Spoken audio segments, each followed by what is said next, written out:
بسم اللہ الرحمن الرحیم۔ السلام علیکم ورحمۃ اللہ۔ امید ہے آپ سب خیریت سے ہوں گے۔ سبق نمبر 4 میں آپ کو خوش آمدید کہتے ہیں۔ پچھلے اسباق میں ہم پڑھ چکے کہ عربی میں 28 حروف تہجی ہیں اور حروف مل کر لفظ بناتے ہیں، اور ہر وہ بات جو منہ سے نکلی وہ لفظ ہوتی ہے۔ آگے ہم نے بات کی تھی کلمہ کی، کلمہ نہیں کلمہ، کلمہ لام کے نیچے زیر ہے کہ کلمہ یعنی ایسا بامانی لفظ جو منہ سے نکلے وہ کلمہ کہلاتا ہے۔ وہ یا تو اسم ہوگا یا فعل ہوگا یا حرف ہوگا۔ اب سوچنے کی یہ بات ہے کہ حرف اسم اور فعل کو ملا رہا ہے۔ ابھی فی الفور بات کر لیتے ہیں اسم کی۔ اردو میں بھی ہم پڑھ چکے کہ اسم ہر کسی بھی شخص، جگہ یا چیز کے نام کو کہا جاتا ہے۔ جیسا کہ شخص میں آپ کسی کا نام رکھ لیں تو وہ شخص کا آ جائے گا تو وہ بھی اسم ہوگا۔ جگہ کسی بھی جگہ کا نام ہو تو وہ اسم ہوگا، اور کسی بھی چیز کا نام ہو وہ اسم ہی میں کاؤنٹ ہوگا۔ ابھی ہم شخص کے نام کی بات کرتے ہیں۔ اب شخص یا تو مذکر ہوگا یا مؤنث ہوگا۔ فی الحال کے لیے ہم مؤنث کو چھوڑ دیتے ہیں۔ فی الحال کے لیے صرف اس کا مقصد یہ ہے کہ ہمارا اس کورس کا مقصد قرآن فہمی ہے، تو قرآن میں زیادہ تر ذکر مذکر شخص کا ہے، مذکر صیغے کا ہے۔ مؤنث کا ہے لیکن کم ہے۔ فی الحال کے لیے مؤنث کو چھوڑ دیں، اس کو انشاءاللہ ہم آگے جا کے دیکھیں گے۔ اب مذکر کا یا تو نام استعمال ہوگا یا ضمیر۔ اب یہ ضمیر کو دیکھ کر آپ نے پریشان نہیں ہونا۔ پریشانی صرف اس وقت ہونی چاہیے جب ہمیں یہ احساس ہو کہ ضمیر مر چکا، لیکن ادھر اس لیے پریشانی کی بات نہیں کہ یہ وہ ضمیر نہیں جس کے مرنے سے انسان جانور بن جاتا ہے۔ یہ گرامر والا ضمیر ہے جس کو انگلش میں پروناؤن کہا جاتا ہے۔ اب یہ پروناؤن کس بلا کا نام ہے؟ ہم نے دیکھا ہوگا کہ کسی جملے میں اگر کوئی نام استعمال ہو رہا ہے اور اسی شخص کا ذکر بار بار ہو تو اس کا نام بار بار استعمال نہیں کیا جاتا۔ جیسا Aslam is a good boy، Aslam studies in class 8، Aslam does not have a book۔ اب اس میں یہ اسلم بار بار ریپیٹ ہو رہا ہے۔ اگر ہم اس کی ایسے بات کرتے کہ Aslam is a good boy، he studies in class 8، he does not have a book۔ اب یہ جو لفظ he اسلم کی جگہ استعمال ہوا، عربی میں اسے پروناؤن، انگلش میں اسے پروناؤن کہتے ہیں اور عربی میں اسے ضمیر کہتے ہیں۔ تو ایسا نام، ایسا اسم جو نام کی جگہ استعمال ہو وہ ضمیر کہلاتا ہے۔ اب ضمیر کی جمع ہے ضمائر۔ دیکھنے میں یہ تھوڑا سا عجیب لفظ لگ رہا ہوگا کہ ضمیر کی جمع ضمائر کیسے ہوئی، لیکن یہ جان لیجئے کہ عربی میں جمع ایسے ہی بنائی جاتی ہے جیسا کہ ہمارے پاس مسجد کو ہم اردو میں جب اس کی جمع کرنی ہو تو مسجدوں یا مسجدیں کر دیتے ہیں، لیکن عربی میں مسجد کی جمع ہے مساجد۔ ایسا ہی کتاب کو ہم اردو میں کتابوں یا کتابیں کہتے ہیں، لیکن عربی میں اس کی جمع ہے کتب۔ تو اسی طرح اسی پرنسپل کو استعمال کرتے ہوئے ضمیر کی جمع ہوئی ضمائر۔ اب فی الحال ضمائر کو ہم بڑی دو اقسام میں دیکھتے ہیں، ایک ضمائر منفصلہ اور دوسری ضمائر متصلہ۔ ہم نے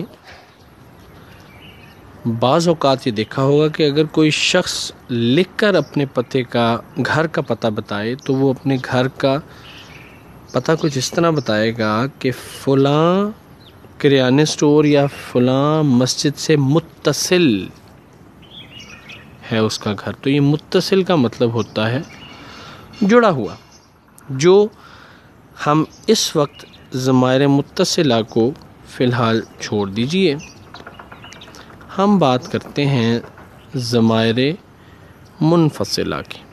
منفصلہ فاصلے سے نکلا ہے، ایسے ضمیر، ایسے پروناؤن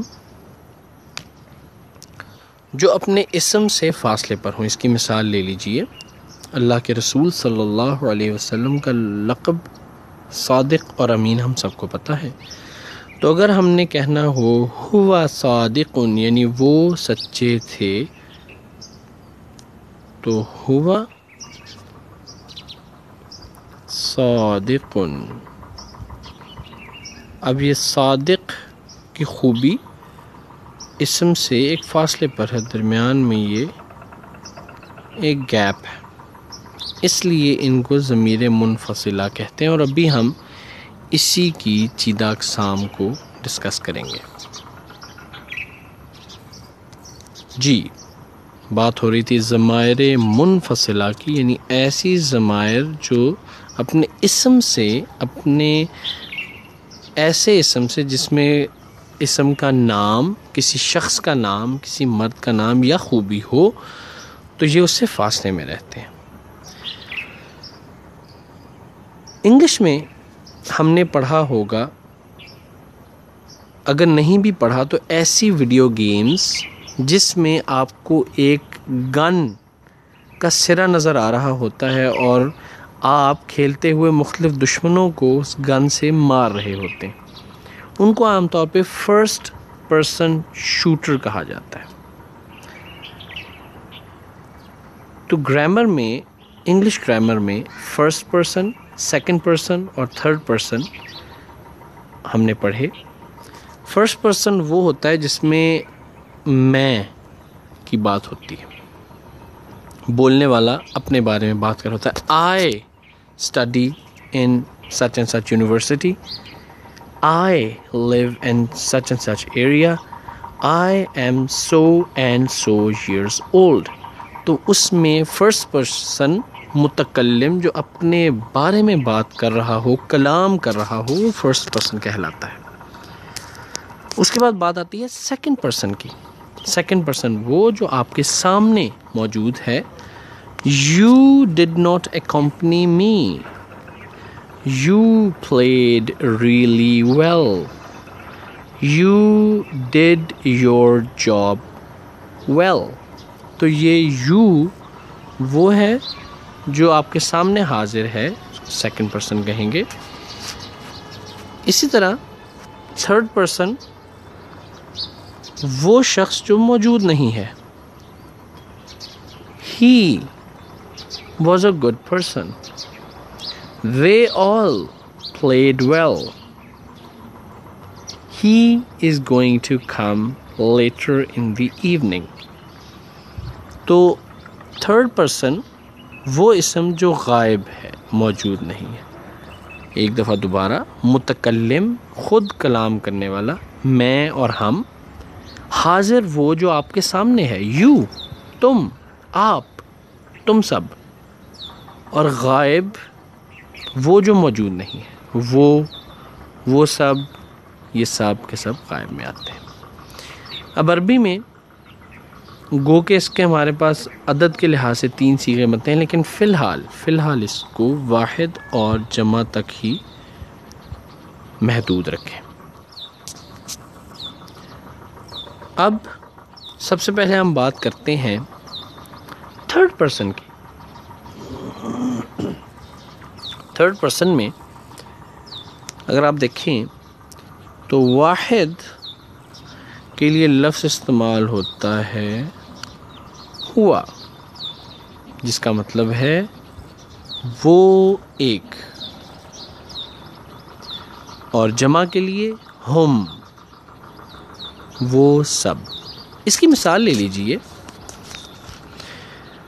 سورہ الحشر میں اللہ تعالیٰ نے آخر میں اپنی صفات بیان فرمائیں۔ وہ آیات کچھ اس طرح شروع ہوتی ہیں، هو اللہ لا الہ الا ہو عالم الغیب والشہادہ۔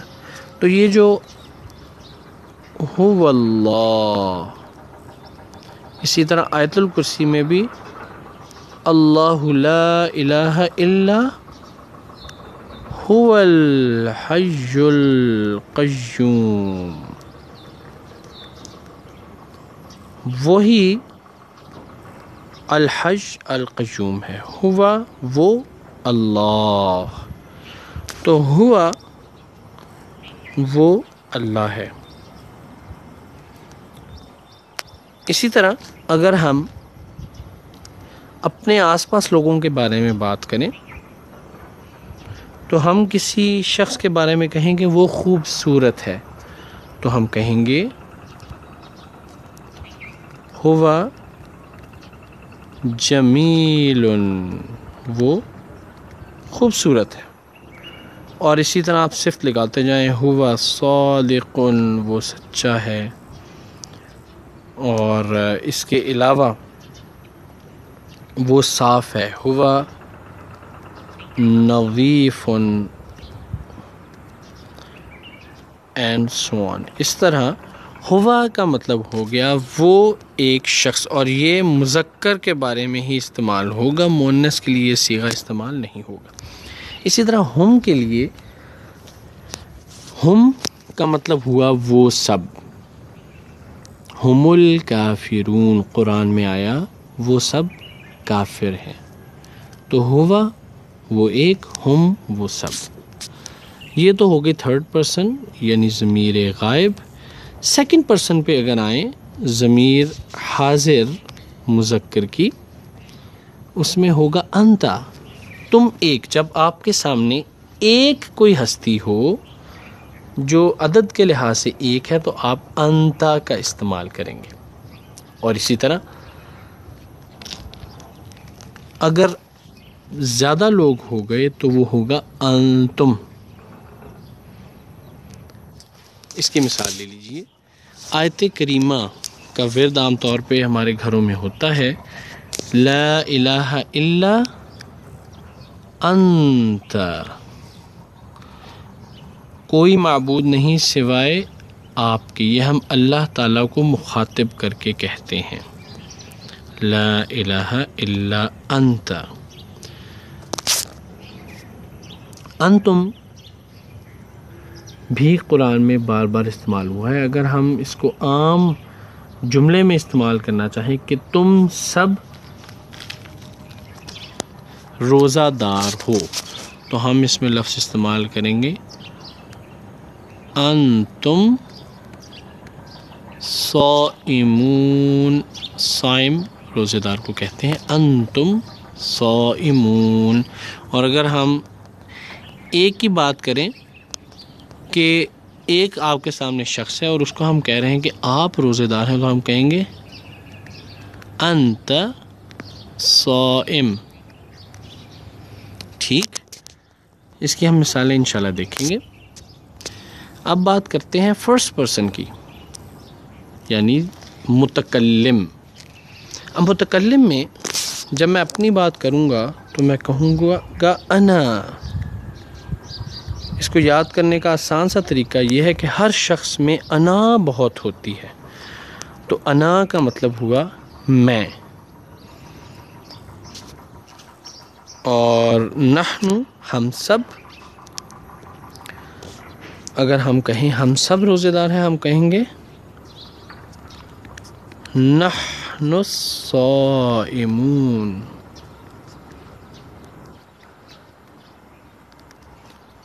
ٹھیک، انا نحن۔